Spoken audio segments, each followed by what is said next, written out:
It's another Locked On Coyotes Thursday. It is January 27th. Today, as the Arizona Coyotes officially hit the halfway point of their 2021-2022 season, we talk about what we liked, what we didn't like, and what surprised us. All on this episode of Locked On Coyotes.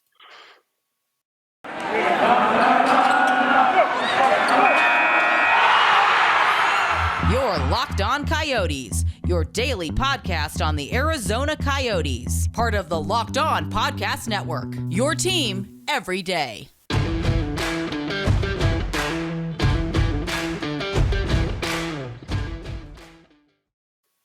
Welcome to the show, everybody. Once again, I'm Robyn Leonio. That is Carl Pavlik. On Locked On Coyotes, at the halfway point of the Arizona Coyotes season, most NHL teams are at their halfway point at around probably at least late 30s, early 40s. So we're definitely halfway point in the NHL season, which is interesting because the All-Star game doesn't start for a while, which is and there's also weird COVID things too, and it's a weird thing. But the Coyotes have played 41 games, so they're halfway through, probably, as long as the season continues as expected. Exactly. So the Coyotes are halfway through. This is what we're going to do on this episode. You mentioned me say right in the beginning, we are going to talk about what we've liked this season, specifically talk about players that we've liked, players that we think aren't meeting expectations, and players that surprised us and went above expectations and that came out of nowhere and was like, oh, I like what he's doing. So we're going to do all that on today's show. It's going to be it's going to be quite the I think it's going to be quite the fun little show that we have, right? I think so, yeah. We're gonna be talking about like a lot of players, like digging a little bit deeper than we normally do for like just game recaps. And I don't know, it's just it's a really nice like starting point, like halfway through the season. Let's see what's been happening. Let's see what has been happening. So let's get things started, Carl. Let's talk about two players. I'm going to pick a player, and you're going to pick a player on who we think has been a huge highlight of this Arizona Coyotes team. And I'll go first. Okay, yeah, I'll go hit me. first and tell you that I am absolutely extremely high right now on Karel Vejmelka, the goaltender, first year in the NHL. He has had quite the year. I think several shows, Carl, we have like post-game shows, we have said this is the Karel Vejmelka show. Yeah, he is. I'm very concerned he is going to get an upper body injury, like straining his back carrying this team because he has had some phenomenal games. I think you could probably just give him the Winnipeg Jets win by himself. He has been great. Let's look at some of his stats that he has here. 25 games played. He's 6-6, 16 and 1-1. So obviously there's extended because shootouts and whatever, however you want to put it. Which is obviously, if you look at the record, not good. But the Coyotes are not a good team, so you can't put that on him. Yeah. A 3.4 goals against average and a 901 save percentage, which for a Coyotes team right now is like, you know what?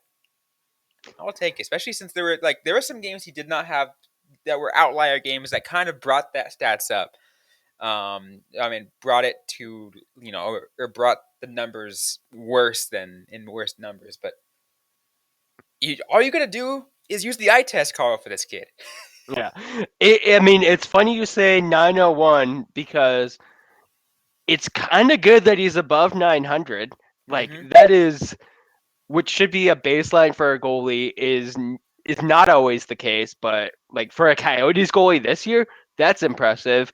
I think the most important stat is, like, that 345-plus saves in a single, or 345-plus saves in games. Like, Yes. that is just bolstering those numbers because if you're making 45 saves, doesn't matter how many goals you're letting in. That's going to be a high percentage. What I love though is that 2 of those games were against the Winnipeg Jets. um, He is continuing the Coyotes Jets rivalry. He I doesn't love it. he doesn't even know. He's from the Czech Republic. I'm sure he can't care less about the intricacies of this, but we are rivals. I have a paper over there that makes fun of the Jets for being the Thrashers. Yeah, absolutely. The other one was the Maple Leafs game, right? Yep. The Maple The Leafs game. which again probably just give him that win because Yeah, yeah. and I've just loved how he's played, especially like he had a amazing start, Yeah. and then it kind of dipped a little bit, and that's when Wedgwood came in to kind of help, like you know, give him the confidence to come back up. And once he did, and then Bianco all of a sudden shot back up to where we are now, and why I'm talking about him as a highlight for this Arizona Coyotes team. Absolutely. Can I talk about mine? Absolutely. Okay, I'm gonna go with Clayton Keller. Clayton Keller, second appearance as an All Star, played all 41 games, is like low key on a phenomenal Ironman streak. Despite the abuse he's gotten with the Coyotes over the past couple years, like it's great to see that. Leads the team in goals and points, starting to kill penalties. Like he has just become a phenomenal all around player, and I love to see that growth. If you had told me last year that Clayton Keller was going to be killing penalties, I was like, oh, that would be horrible. Coyotes are about to have just a horrible penalty kill. But no, he's been solid. He knows, like, all right, I got to be a little bit more defensively responsible now, but I can still make those plays. I can still use my skill to take this team to the next level. And I'm just loving his all around game this year. What I love too, and I love that you mentioned Clayton Keller. What I love about him is just first of all, let's go back for a second to the off season when when the rumors were talking about the Coyotes blowing everything up and rebuilding, and we're talking about who is on the board, and like basically everyone's on the board, and Clayton Keller was a high profile name, just like, oh, we're gonna try to move him in the offseason, see what happens. They did not do that, obviously, because of his cap hit. It's a tough thing to swallow, $7.1 million a year. Yep. And we're just like, can he live up to that? Can he make himself worth that again? He is getting there again, and I love it. Yeah, he has gone from untradeable, like, chain around the neck of this team with that cap hit to I think a near untouchable at this point. Like Hmm. we're hearing rumors about Chikrin being traded, but Clayton Keller, like they're like, oh, he's playing up to his contract, which, yeah, no, I don't see why people were surprised about this. He was getting crap before he was playing on that contract, and it was designed to be a long-term deal that like maybe in the first year, maybe in the second year, he's not there. Third and fourth year, he's there. Fifth and sixth year, it's a steal.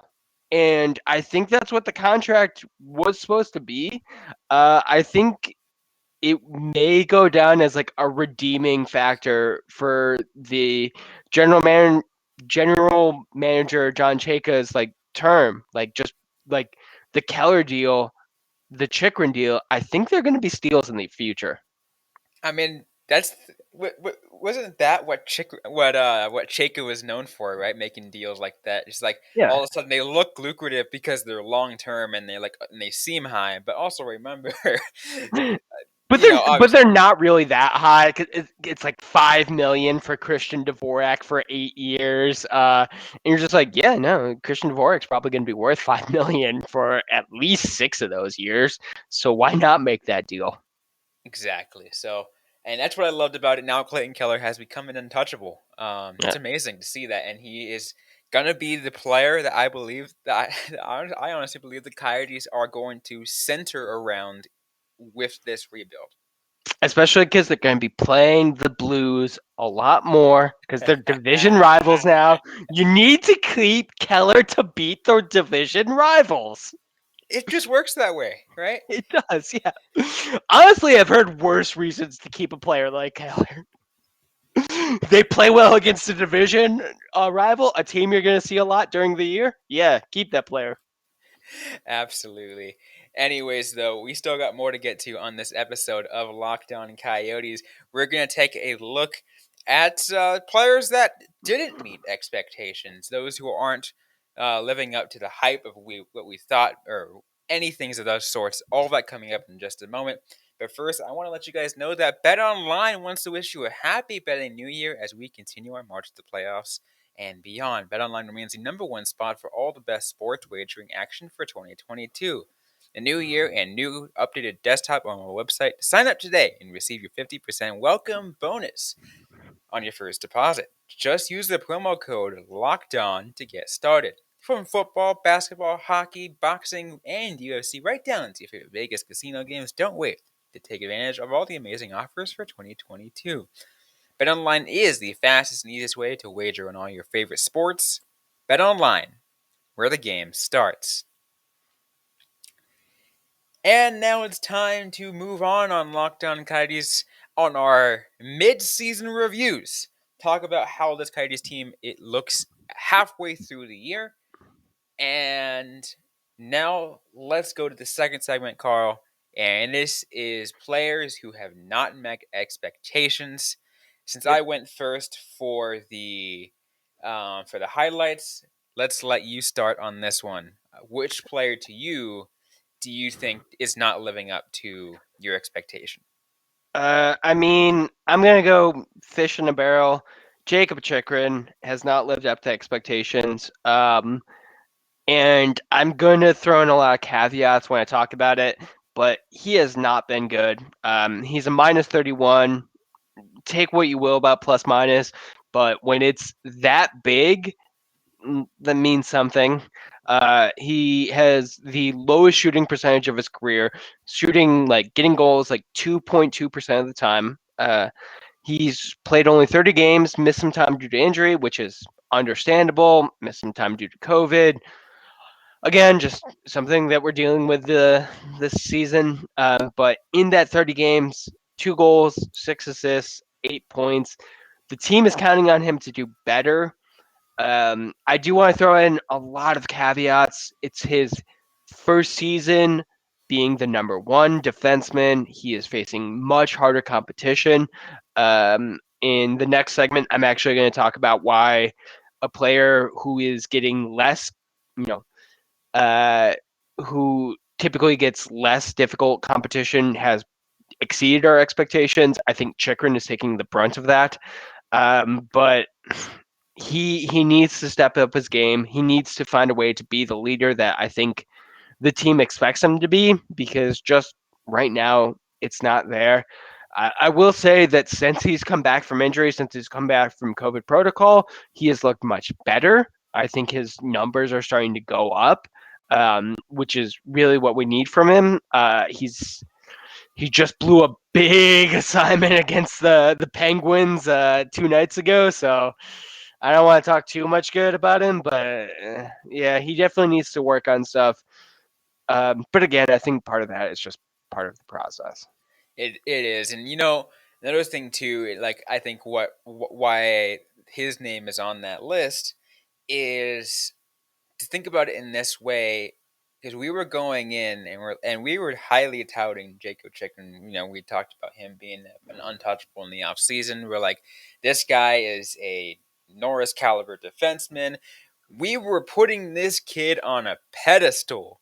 We're just like Yeah, this, and I think that might be the problem, I, because we put him we based it off the last couple of seasons, which is fine. It's fine to do that, but at the same time, you look at how different the team looks now. It's hard to adjust, and again, like you said, he has to adjust to being not just in it with new personnel around him, but as the de facto number one D man. Like it's yeah, tough. yeah. There was talk that the Coyotes should have named Chikrin as the captain, and I could only think how much weight that would have put on him. Mm-hmm. Like, especially for the Coyotes, I feel like this team fetishizes the captain so much. It's a carryover from Shane Doan, who I think is one of the best leaders in NHL history. But we saw it with Oliver Ekman-Larsson. There's just so much pressure that gets put on players for that. And not only to be like the best player on the ice, but also to be a very specific type of leader. And I don't think we know if Chikrin's that leader yet. I don't think Chikrin knows what he is. He is how old is he? He's 20? 23. He is Yeah. 23. He was born in '98, which to me, honestly, is like I think about that because he's playing at that level and was born uh, 13 months after me. He But was born 10 years after me. So Uh, a decade later, Jacob Chikrin emerged. But yes, I think that's just a phenomenal amount of pressure to put on a player. I think Chikrin is progressing okay, but it's a lot to put on someone. mm-hmm. And we're just seeing some growing pains right now. But it needs to be addressed. I don't want to undercut it by just saying like it's fine. He'll grow out of it.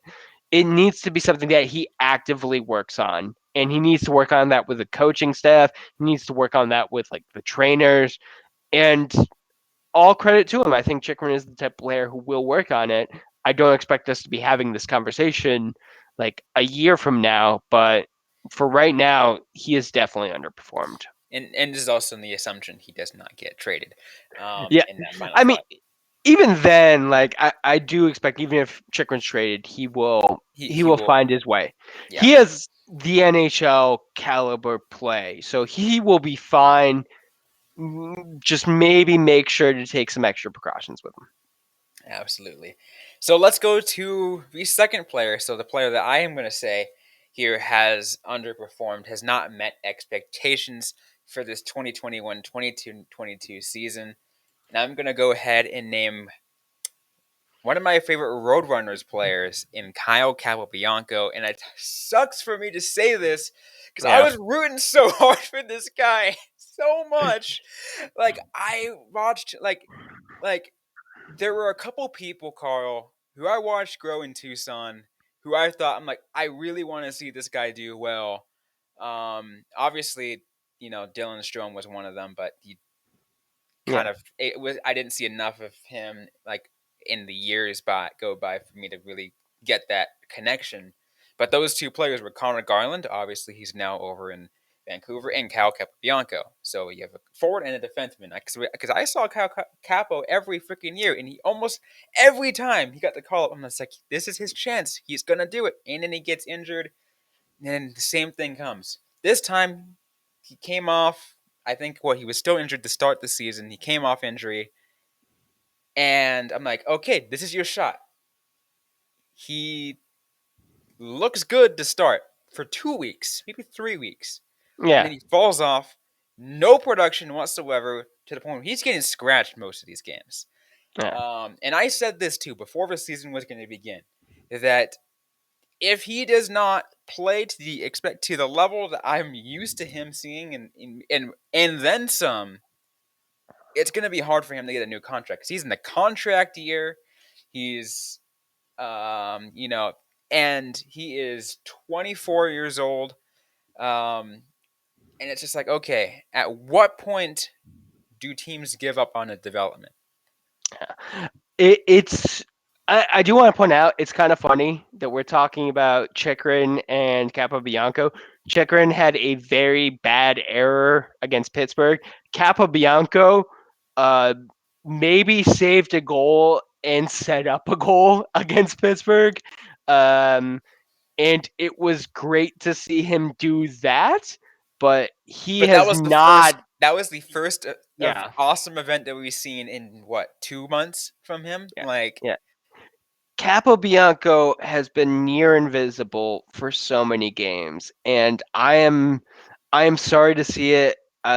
because he is a player who he always seemed on the cups. I remember writing like on Five for Howling 25 players under his 25 list every year, and I'm like Kyle Bianco seems like he's poised to break through. And this year he's got to play in the NHL. He will go through waivers. I think he briefly did, but he was just off of injury, so no one was going to claim him anyway. But I want more. We have seen Mhm. players who have come up and just like stolen a place with this team. We saw that with Barrett Hinton, who we're not going to talk about today, other than this.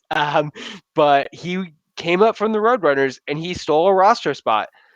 Cal Bianco kind of had one by default, and he hasn't taken that spot yet. No, he hasn't. He has been pretty much replaced by some Roadrunners teammates on the defense, and that's saying something of the level that he is performing. And nothing against those Roadrunners teammates that have gotten called up. They are playing at a different level. We're gonna but that's for a whole nother thing. But it is suck. I feel really bad. Like I really want to see more from Capobianco, and I hope this is not his absolute last chance. Yeah, and I mean, I feel like it's the same with Chikrin. The players that we chose to point out for this who need work, who need to have a better second half, like they're players that we have high expectations We know for a what they're capable reason. of. Yeah, like I'm not gonna like rail on Louis Erickson for not playing to what I expected, because although he Expectations are hasn't, already pretty yeah, mediocre. yeah. But this is a team where you could really like you have the shot. You could make it. And I think we just kind of we need a little bit more. I hope that you know, I'm sure we're going to do a season recap, and I hope we're not talking about them as the low points uh, of that round of players. Then, I sure hope so. I sure hope so because we still got 41 games more to go for this season. Um, at hopefully 41 because knock on wood. A, that those games get played. B, that it's almost over. We're downhill from now. Watching the first year of a rebuild, it's painful, and it's probably gonna get more painful. Let's be honest, because that trade deadline is it's gonna hurt. uh, It's gonna it's hurt. gonna hurt. It's gonna hurt. Anyways, though, we still got more to get to on this episode of Locked On Coyotes. We're gonna talk about surprises, those that played, that came up and played above expectations, in a different way that we're like to a level we're just like we're happy with. We're absolutely happy with. We're gonna do that in just a moment, but first, a quick word from our sponsors. And we're back here on Lockdown Coyotes. Once again, Robyn Leonio and Carl Pavlik. We are talking the midpoint reviews for the Arizona Coyotes. We're talking players that have been the highlight of the team, and we're talking about players that missed their expectations. Now we're gonna go players that played above expectations and have surprised us to a level where we're just like, I love what this guy is doing. And I'll go ahead and take this one first to start things off, and that is defensive Roadrunners call up J.J. Mosher. Oh my Absolutely. God, Carl! I saw this guy start in Tucson this year, and I'm like, I like what this guy is doing. He is physical, and he's doing everything right as what a defenseman can do, and he can move the puck. That's a Yeah, huge thing. a And physical offensive defenseman. I It's know it's awesome to see. And then I saw, and that was in Tucson. I was like, okay, this is going to be a future star. I'm excited to see it. He gets called up and almost instantly becomes a factor. Like instantly to the point where like it's going to be hard for him to send them back down to Tucson. yeah. How many goals does he have this season? He has, let's see, um, I think it's three goals, three. 2 assists. So it's five points in 6 games. Just Uh, under. I mean, 5 points in 14 games. Sorry. I was Okay, I reading. was gonna say 6. That's way way less than I thought. But No. yeah, no, like I think it was like 3 games in where he got his first goal. And that was just no 3 games in, first 2 goals. I'm Yeah, sorry, that's right. against the San Jose Sharks, and since then he has just eaten minutes. Like I'm looking at it, I don't think he has played fewer than 18 minutes for the Coyotes other than 2 games. That is phenomenal. And I think it goes to Bill Armstrong's drafting that he decided to select an older player. Yeah, and I think that was part of why he did it in the first place, because a lot of the draftees that he got from this past year ended up going back to their junior clubs. Ninth overall pick Dylan Gunther, um, uh, Josh Doan is going now to play for Arizona State, and all these things like, okay, we need somebody who can potentially get called up now should we need him, but we can also send the Tucson only a 100-mile drive down the road. Absolutely. Someone who's ready at a given moment, and of course, it does help so much that the Tucson Roadrunners are awesome with development, and they have been awesome with development over the last few years. Let me just give you some of his Roadrunner stats, because this is also Go for pretty it. cool. 12 points in 18 games, which is 5 goals and 7 assists. That just tells you at that point, like, look at that. Like, so between the two teams, that's 17 points. Yeah. And what, like 8 goals, which is pretty stellar for a defenseman. It is fun to watch him like play with the puck. I think I've talked before that I love his confidence. He is a 20-year-old defenseman who will crash the net from the point. Like what? You don't see that every day. I love that confidence. I just am only expecting good things from JJ Mosher moving forward. He's a phenomenal player. Um, for me, the player that has been the most surprising, the most pleasant surprise, Shane Gostisbehere, another defenseman. The Coyotes acquired him and a second round pick, and a conditional what? Uh, Conditional a third. condition, yeah, conditional Third. third, yeah. Craig Morgan recently put out like an article saying what the future considerations were, because that was all the Coyotes sent back. It was $1. The Coyotes acquired Gostisbehere and picks for $1. He is currently third in points, second in assists. He has been one of the most dynamic Coyotes players of the year. He stepped up when Chikrin was out with injury, and like, yeah, saw his game develop that way. I think we've also seen a bit of a reduction in points because of that, because Mm-hmm. eating the hardest minutes is difficult in the NHL. Like Absolutely. you're playing against the top talent, and your job is defense above all else. But he has just been phenomenal. He's the highlight of the season. A little bit less recently, but like in the first half, I was watching games for Gostisbehere almost by himself. Yeah. Especially in that like rough opening, I'm like, Gostisbehere's doing fine. And I'm glad you mentioned how they acquired him too. And the future considerations for $1, like they have to put at least some kind of compensation in there, because you can't just do it for absolutely nothing. So it's like, Yeah, oh, we'll just say $1. It's absolutely amazing, and I think part of that, which is um we felt for Gossip at the time, right? We were just like, okay, we're getting a defenseman, and we know what he's capable of. We know he can be pretty good. Right yeah, now, he's overpaid. Here's our issue. Here's what we're gonna see now. So we're gonna hope he can maybe get a second. We're just like, oh, he can be a second pair. He can do pretty well. Like, we think he can do all right. And hopefully gel with the team well. And it was almost instantaneous.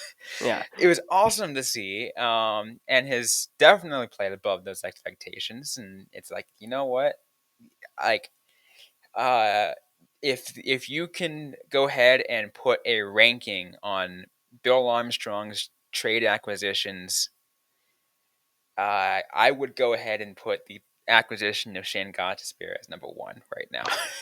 I mean, he made a lot of good moves, but I think at the end of the day, the Gostisbehere one stands out, which is pretty phenomenal because I think most people considered it almost impossible to move Oliver Ekman-Larsson with that contract.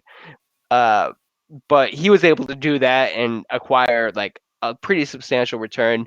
The fact that he got picks to take away the Coyotes' number 3 point scorer, and the fact that like when you look at the Flyers, I love seeing this get pointed out. Like so many people that they brought in with the cap hit, with that space that they got from trading Gostisbehere, they're not close to what Gostisbehere is producing for the Coyotes. And I think he's getting very projected minutes. So I don't want to say he's the savior of the team or anything like that, but he is producing extremely well in the role that he is playing, and that is all I want Gostisbehere to do. I want him to play his role and do it well, and I think that's really all you can ask any hockey player. Yeah, especially, and one more thing I will give about that is what I think what's awesome is, you gotta think that a lot of that performance comes from the fact that he knew what he was traded for. Yeah, Obviously, he knows what he was traded for, and he kind of felt disrespected, right? If you get a yeah. player that comes at that level and they get traded for nothing, like, A former like Calder candidate who's still playing gets traded for $1 and you need to send in picks to get him to be acquired, like that is gotta piss you off. Like especially we talk a lot about how or hockey players in general are just very competitive because you need to be competitive to get to that level. That's why they never want to quit. It's why you have to basically force them out because they're like, "No, I can do this." Because if you're not that type of person, you do not make the NHL. And Gostisbehere is responding in the best way possible, and I just love to see it. what do you think sounds better? Just for joking purposes, that we got Gaza Spear for $1 or for a bag of pucks. Honestly, I go dollar just because I'm old. As mentioned before, there's a great moment in RoboCop where just this very crazy, outlandish commercial, and this guy's like, "I'll buy that for $1." And the Coyotes bought Shane Gostisbehere and a couple of picks for $1. You gotta love to hear it. Anyways, though, those are our players that we absolutely love. We'll go ahead and summarize once more. I'll give you each of my three players. My highlight was Karel Vejmelka, my player that needs to improve and did not meet expectations, Kyle Bianco, and my player who has went above expectation and has been a pleasant surprise on this Arizona Coyotes team, and this defenseman J.J. Mosher. And for me, player that I'd love to see, Clayton Keller. Player that needs a little bit of work, Jacob Chikrin. Just that surprise bonus, good old Ghost Bear. Gotta love it, especially because remember we got now the Wee Bears, The Bears! the The Bears. Bears. I still want to see the Bear pair. I don't think I've seen it enough. We need more Bear pair. We need more Bear pair. Coach Bear, if you're listening, bring us the Bear pair. Yeah. And add an Ethan Bear, just because. Just because why not? Yeah, Right? do it. Because why You know you want to. not? Anyways, though, that is going to be it for today's episode of Locked On Coyotes. If you like what you heard, don't forget to leave a review, like, comment, subscribe if you're yet to already. We're available everywhere you get your podcasts, including on YouTube. Don't forget to interact with us on social media. We're on Facebook, facebook.com/LockedOnCoyotes, on Instagram at Lockdown Coyotes, on Twitter at LO_Coyotes. I am personally at Robyn _Leano, Robyn with the Y _LEANO. Carl Pavlik is Carl Pavlik FFH.